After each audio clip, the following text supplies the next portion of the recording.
Across the nation, schools are looking to restrict the usage of phones in classrooms, as studies have shown a decline in students' mental health, attention span, and behavior. 12 News' Kyle Spisak has more on how common these issues have become in schools. Social media gives kids a way to easily connect with one another, the ability to conveniently research information, and stay updated on what their peers are up to.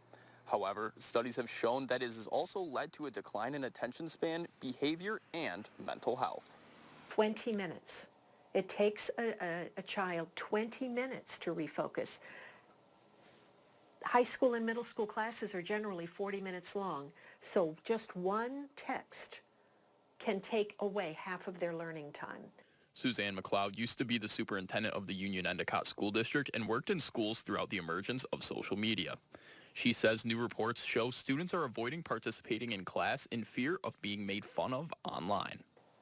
Students kind of self-censoring, not saying anything in class, not contributing to discussions, not raising their hand and asking questions because they are worried that somebody's going to post about them after class.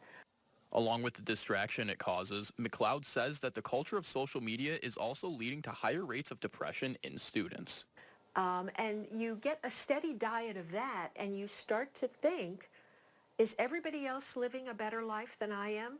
Is everybody else more beautiful than I am? Is everybody else more talented than I am?